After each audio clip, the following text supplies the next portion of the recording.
সবাই জিজ্ঞেস করে তুমি বিটিএস কে এত ভালোবাসো কেন? কেন ভালোবাসি তাহলে শুনো। জিমিনকে যখন মারার জন্য হুমকি দিয়েছিল তখন জিমিনের মতো সেম ড্রেস পরেছিল জিন, কারণ যারা জিমিনকে হুমকি দিয়েছিল তাদের দৃষ্টি যেন জিনের দিকে থাকে, জিমিনের যেন ক্ষতি না হয়। জেহাব বিটিএস ছেড়ে দিতে চেয়েছিল অনেক বেশি বাজে মন্তব্য পাওয়ায়, তাই জংকুক জেহাবের জন্য অনেক কান্না করেছিল। 13 বছর থাকতে জংকুক তার ঘর ছেড়ে এসেছিল, তাই নিজের মা বাবার মতো জংকুককে আগলে রেখেছিল জিন।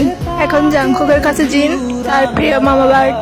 একবার সুগা বলেছিল যে জংকুক গেলে সুগার ফ্যাট বেড়ে যায়। জিমিন একদিন সৌদি আরব কনসার্ট করতে গিয়েছিল, তখন জিমিন তার মাইক ডেকে রেখেছিল, কারণ জিমিনের মাইকটি ছিল স্বর্ণের, আর স্বর্ণ ছেলেদের জন্য হারাম, তাই জন্য 6 ভাইদের নানার আবদার রাখার জন্য নিজেকে বিলিয়ে দিয়েছিল আরএম।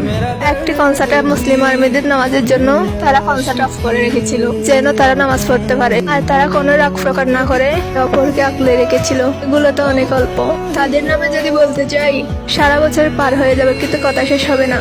এরই নামই হচ্ছে বিটিএস আর আর্মিদের ভালোবাসার কারণ।